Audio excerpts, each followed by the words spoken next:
નમસ્કાર, આપ જોઈ રહ્યા છો એબલ 24 ન્યૂઝ। વડનગરમાં ભાજપ યુવા મોરચા દ્વારા વિવિધ કાર્યક્રમો યોજાયા। શર્મિષ્ઠા તળાવ ખાતે સ્વચ્છતા અભિયાનથી લઈ રેલવે સ્ટેશન પર ચાય પે ચર્ચા સુધી વિવિધ કાર્યક્રમો યોજાયા। વડનગર તારીખ 9 ઓગસ્ટ 2026 ભારતીય જનતા પાર્ટી યુવા મોરચા મહેસાણા દ્વારા ગુજરાત પ્રદેશ ભાજપ યુવા મોરચાના અધ્યક્ષ તથા વડોદરા લોકસભાના સાંસદ હેમાંગભાઈ જોશીના મહેસાણા જિલ્લા પ્રવાસ અંતર્ગત વડનગર ખાતે વિવિધ કાર્યક્રમોનું આયોજન કરવામાં આવ્યું હતું। વડનગર ખાતે કાર્યક્રમની શરૂઆત શર્મિષ્ઠા તળાવ ખાતે મોર્નિંગ વોક અને સ્વચ્છતા અભિયાનથી કરવામાં આવી હતી। સ્વચ્છતા અભિયાન દરમિયાન સફાઈ કર્મચારીઓનું સન્માન પણ કરવામાં આવ્યું હતું। સ્વચ્છતા અને શહેરને સ્વચ્છ રાખવા અંગેનો સંદેશ પણ આપવામાં આવ્યો હતો। ત્યારબાદ વડનગર સ્પોર્ટ્સ કોમ્પ્લેક્સ ખાતે સ્પોર્ટ્સ એક્ટિવિટીનું આયોજન કરવામાં આવ્યું હતું, જેમાં યુવા કાર્યકરો તથા ઉપસ્થિત આગેવાનોએ ઉત્સાહપૂર્વક ભાગ લીધો હતો। યુવાનોને રમતગમત ક્ષેત્રે આગળ વધવા તથા તંદુરસ્ત જીવનશૈલી અપનાવવા માટે પ્રોત્સાહિત કરવામાં આવ્યા હતા। વડનગર પ્રવાસ દરમિયાન ઐતિહાસિક હાટકેશ્વર મહાદેવ મંદિર ખાતે દર્શન કરી આશીર્વાદ મેળવવામાં આવ્યા હતા, તેમજ પ્રેરણા સ્કૂલ વડનગરની મુલાકાત લેવામાં આવી હતી। શાળા ખાતે શૈક્ષણિક પ્રવૃત્તિઓ અંગે માહિતી મેળવવામાં આવી હતી। આ પ્રવાસનું મહત્વ આકર્ષણ વડનગર રેલવે સ્ટેશન ખાતે યોજાયેલ ચાય પે ચર્ચા કાર્યક્રમ રહ્યું હતું, જેમાં યુવાનો સાથે સીધો સંવાદ કરવામાં આવ્યો હતો। યુવાનોના વિચારો, સૂચનો અને પ્રશ્નોને સાંભળવામાં આવ્યા હતા તથા સંગઠન અને સમાજના વિકાસમાં યુવાનોની સક્રિય ભાગીદારી અંગે ચર્ચા કરવામાં આવી હતી। ભાજપના સંગઠનના આગેવાનો રહ્યા ઉપસ્થિત।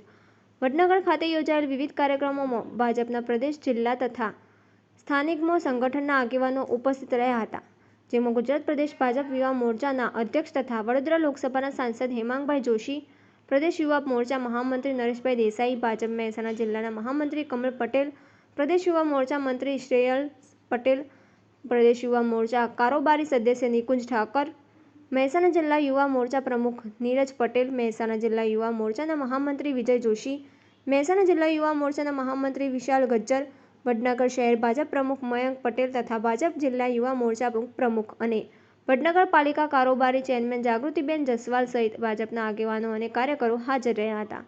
વડનગર ખાતે યોજાયેલ સમગ્ર કાર્યક્રમ દરમિયાન ભાજપ યુવા મોરચાના કાર્યકરો અને યુવાનોમાં ઉત્સાહ જોવા મળ્યો હતો। વિવિધ કાર્યક્રમોમાં દ્વારા સ્વચ્છતા, રમતગમત, શિક્ષણ અને યુવાનો સાથે સીધો સંવાદ જેવા મુદ્દાઓને પ્રાધાન્ય આપવામાં આવ્યું હતું। સમગ્ર કાર્યક્રમ દરમિયાન સંગઠનને વધુ મજબૂત બનાવવા તથા યુવાનોને સમાજ અને રાષ્ટ્ર નિર્માણ પ્રવૃત્તિઓ સાથે જોડવા માટે અંગે પણ ભાર મૂકવામાં આવ્યો હતો। અહેવાલ રણજીતસિંહ ઠાકોર, એબલ 24 ન્યૂઝ, વડનગર।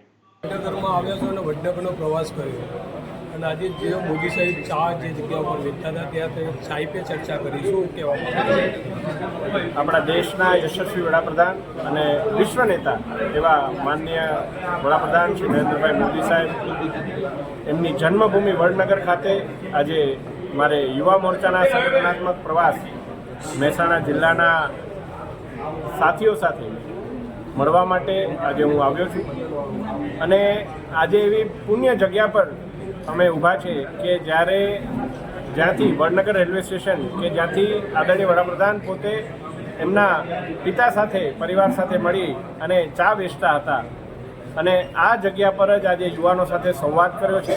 આજે વહેલી સવારથી વડનગર સ્પોર્ટ્સ કોમ્પ્લેક્સથી લઈ શર્મિષ્ઠા તળાવથી લઈ મોર્નિંગ વોક, યુવાનો સાથે રમતગમત અને યુવા સંવાદ સાથે મળી અને ઘણા બધા કાર્યક્રમો કરતાં આજે વડનગરનો પ્રવાસ અમે હાટકેશ્વર મહાદેવના દર્શન કરી અને પૂર્ણ કર્યો છે। અને જે પ્રકારે યુવાનોની અંદર માનનીય વડાપ્રધાન શ્રી નરેન્દ્રભાઈ મોદી સાહેબ માટે વિશ્વાસ છે, ભારતીય જનતા પાર્ટી અને એનડીએની એક પ્રોગ્રેસિવ રાજનીતિ ઉપર જે ભરોસો છે, એનાથી હું ખૂબ જ આશ્વસ્ત છું કે યુવાનો વિકસિત ભારતના વાહક બની અને મોદી સાહેબની વિચારધારાને આગળ લઈ જશે।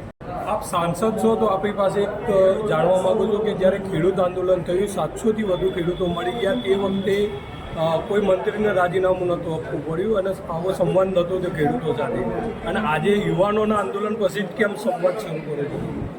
જે પ્રકારે સમગ્ર પરિસ્થિતિ થઈ, જે પ્રકારે આપે જોયું કે વિવિધ પાર્ટીઓ કે જેના પ્રદેશમાં અત્યારે ઇલેક્શન આવવાના છે, પંજાબ, ઉત્તર પ્રદેશ, અને એમની જે રિજનલ પાર્ટીઓના નેતાઓ સાથે મળી અને યુવાનોને માત્ર હાથો બનાવી અને જે પ્રકારની અરાજકતાનું વાતાવરણ ત્યાં ઊભું કરવામાં આવ્યું, એમાં એક તબક્કો એવો આવી ગયો હતો કે જેમાં યુવાનો અને વહીવટી તંત્ર એ કાયદો અને વ્યવસ્થા જળાવવા માટે સંઘર્ષમય વાતાવરણમાં આવી ગયા અને આ સંઘર્ષ વધારે ના ચાલે એ માટે થઈ અને આ સમગ્ર પગલું એ એક આપણા ધર્મેન્દ્ર પ્રધાનજી દ્વારા સ્વયંભૂ લેવામાં આવ્યું. એમને કોઈ દ્વારા કહેવામાં નથી આવ્યું, પરંતુ એમણે પોતે નિર્ણય કર્યો અને એમના નિર્ણયને એ પાર્ટીએ સ્વીકાર્યો છે.